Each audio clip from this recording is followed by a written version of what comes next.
Welcome to the Baseface Network.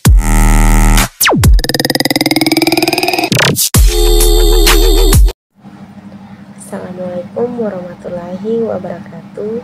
Perkenalkan, nama saya Julia Putri Faranisa, Prodi D3 Keperawatan kelas B tingkat 1. Di sini saya ingin menjawab soal-soal UTS mata kuliah Bahasa Indonesia, yang dimana pertanyaannya nomor 1, sebutkan dan jelaskan kedudukan dan fungsi bahasa Indonesia serta berikan contohnya. Jawabannya, kedudukan dan fungsi bahasa Indonesia memiliki peran yang sangat penting, terutama sebagai identitas bangsa dan alat komunikasi. Berikut penjelasan lengkapnya. Kedudukan bahasa Indonesia yaitu yang pertama, bahasa nasional. Sebagai lambang kebanggaan nasional, bahasa Indonesia mencerminkan identitas dan jati diri bangsa Indonesia. Sebagai alat pemersatu berbagai suku bangsa, bahasa Indonesia digunakan sebagai alat komunikasi yang dapat menghubungkan suku-suku yang memiliki bahasa yang berbeda, bahasa daerah yang berbeda. Sebagai alat perhubungan antar daerah, bahasa ini memungkinkan masyarakat dari berbagai daerah saling berkomunikasi tanpa terhalang oleh perbedaan bahasa.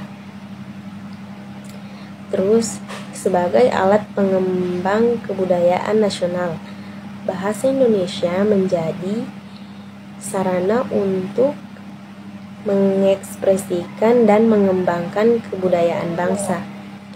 Terus yang kedua, bahasa negara.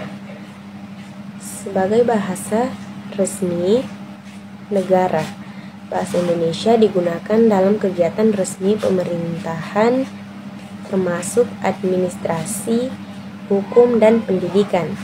Sebagai bahasa pengantar dalam dunia pendidikan, digunakan sebagai bahasa pengantar dalam proses pembelajaran di sekolah dan universitas.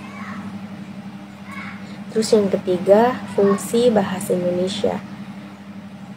Yang diantaranya, yang pertama, fungsi komunikatif. Bahasa Indonesia digunakan untuk menyampaikan pesan, informasi, dan perasaan antara satu orang dengan orang lainnya. Contoh, seorang guru menyampaikan pelajaran kepada muridnya menggunakan bahasa Indonesia. Terus yang kedua, fungsi ekspresif. Bahasa Indonesia digunakan untuk mengekspresikan perasaan, emosi, dan pendapat pribadi. Contoh, penulis puisi mengekspresikan perasaannya melalui karya sastra dalam bahasa Indonesia. Kemudian yang keempat, fungsi integratif. Bahasa Indonesia berperan menyatukan berbagai suku bangsa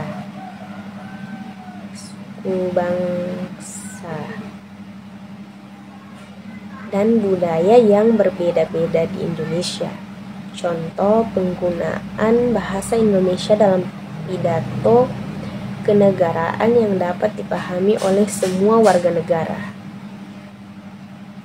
Terus yang kelima, ada fungsi instrumental.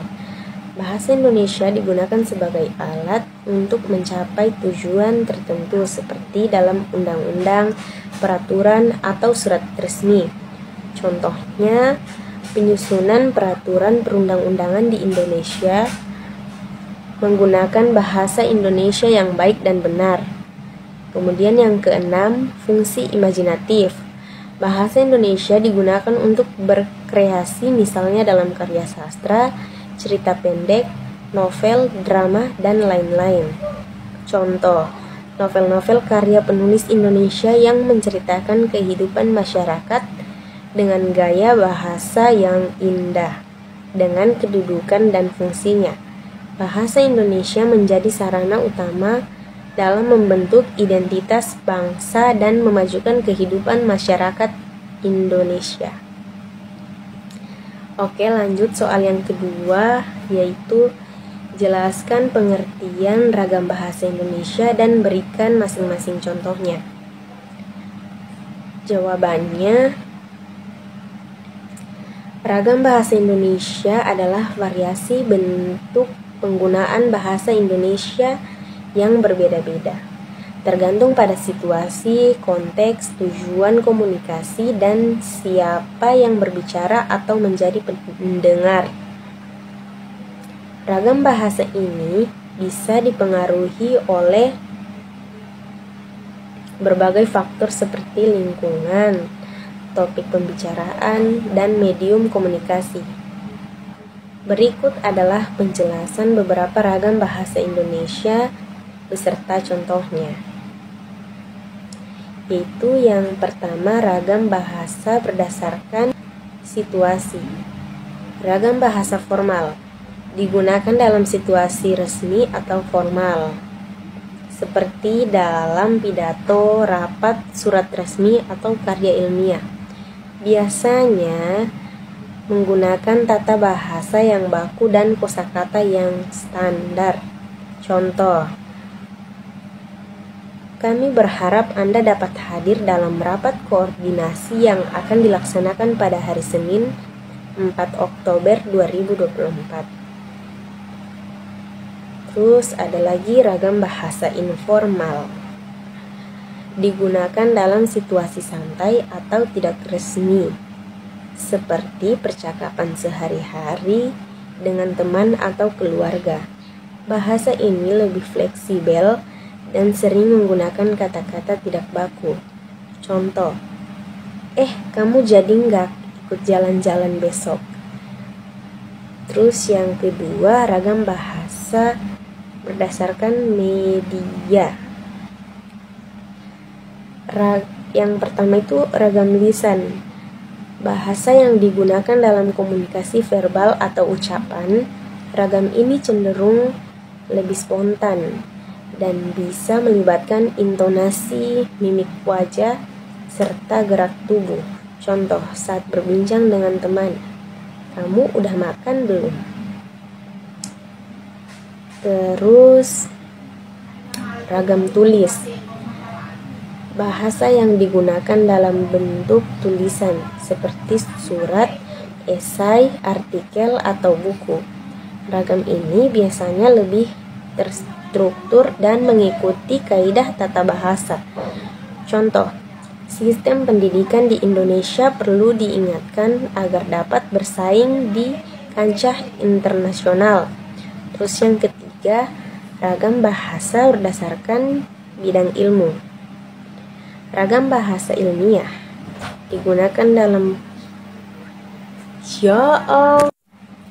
Yang ketiga, ragam bahasa berdasarkan bidang ilmu. Ragam bahasa ilmiah digunakan dalam konteks akademik atau ilmiah seperti artikel jurnal, skripsi, dan penelitian. Biasanya menggunakan istilah teknis dan kalimat yang kompleks. Contoh, fotosintesis merupakan proses biokimia di mana tumbuhan hijau mengubah energi cahaya menjadi energi kimia.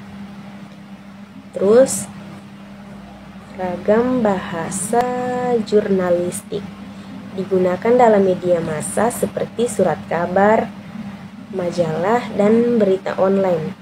Bahasa ini lebih ringkas dan langsung. Contoh, Gubernur Jakarta meresmikan jembatan layang baru yang menghubungkan dua kecamatan. Yang keempat, ragam bahasa berdasarkan daerah. Ragam bahasa dialek regional. Meskipun masih menggunakan bahasa Indonesia, ragam ini memiliki ciri khas daerah tertentu dalam pelafalan, kosakata, atau struktur kalimat. Contoh, di daerah Jawa, Orang mungkin mengatakan, saya mau ke pasar dulu ya. Terus yang kelima, ragam bahasa berdasarkan tingkat keformalan. Ragam bahasa baku mengikuti aturan tata bahasa yang resmi dan baku. Umumnya digunakan dalam tulisan resmi atau situasi formal. Contoh, pemerintah berkomitmen untuk meningkatkan kualitas pelayanan publik. Ragam bahasa non-baku tidak mengikuti aturan tata bahasa resmi dan sering digunakan dalam percakapan sehari-hari. Contoh, gue nggak ngerti kenapa dia marah-marah mulu. Terus yang keenam, ragam bahasa berdasarkan tujuan komunikasi. Ragam bahasa persuasif digunakan untuk meyakinkan atau membujuk orang lain. Contoh, ayo segera daftarkan diri Anda sekarang juga dan nikmati diskon 50%. Terus ragam bahasa informatif digunakan untuk memberikan informasi atau penjelasan. Contoh, seminar ini akan diadakan pada hari Jumat 5 Oktober 2024 pukul 10 waktu Indonesia Barat. Kemudian ragam bahasa Indonesia ini menunjukkan fleksibilitas dan kekayaan bahasa dalam menyesuaikan diri dengan berbagai konteks komunikasi yang berbeda.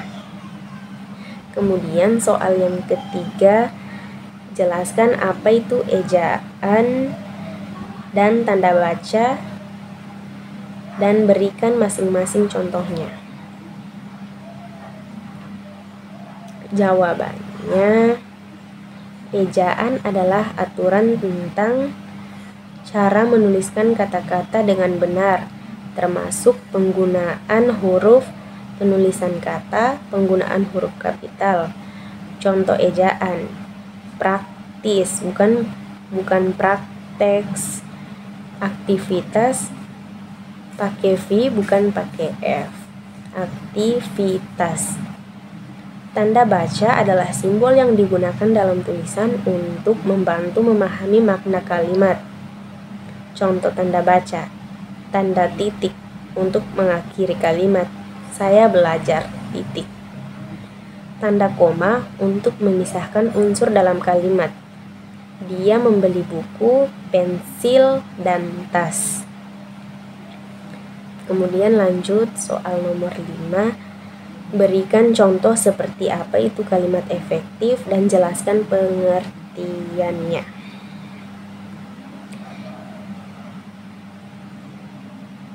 Nomor berapa sudah ya? Terus nomor 4. Jelaskan pengertian diksi dan berikan contohnya dalam kalimat. Jawabannya, diksi adalah pemilihan kata yang tepat dan sesuai dalam menyampaikan gagasan agar pesan dapat dipahami dengan jelas dan efektif. Pemilihan diksi yang tepat membantu memberikan nuansa dan makna yang lebih kuat dalam kalimat. Contoh dalam kalimat, diksi umum, dia pergi dengan cepat. Kemudian diksi khusus, dia berlari dengan gesit. Kalimat kedua memberikan gambaran yang lebih spesifik dan jelas tentang bagaimana dia pergi. Kemudian soal yang kelima, berikan contoh seperti apa itu kalimat efektif dan jelaskan pengertiannya. Jawaban, kalimat efektif adalah kalimat yang menyampaikan pesan yang jelas dan tepat, sehingga mudah dipahami oleh pembaca atau pendengar. Ciri-cirinya meliputi kejelasan subjek dan predikat, penggunaan diksi yang tepat, serta struktur yang logis dan sistematis. Contoh kalimat efektif, Ani membaca buku di perpustakaan untuk menambah pengetahuannya yang menunjukkan tindakan dan tujuan secara jelas. Kalimat ini memenuhi unsur-unsur seperti subjek, ani, dan predikat membaca, serta memberikan informasi yang lengkap tanpa ambigu. Kemudian soal yang terakhir nomor 6, jelaskan pengertian paragraf dan jelaskan pula pengertian paragraf. Deskripsi, eksposisi, narasi, argumentasi, dan persuasi. Jawabannya, paragraf adalah kumpulan kalimat yang memiliki satu ide pokok. Jenis-jenis paragraf. Yang pertama deskripsi, yaitu menggambarkan sesuatu secara detail agar pembaca dapat membayangkannya. Yang kedua eksposisi, menjelaskan informasi atau fakta dengan jelas tanpa mempengaruhi pendapat. Yang ketiga narasi, menceritakan rangkaian peristiwa secara berurutan. Yang keempat, persuasi, mempengaruhi pembaca agar setuju atau melakukan sesuatu. Baik, itu saja jawaban dari saya. Saya akhiri. Assalamualaikum warahmatullahi wabarakatuh.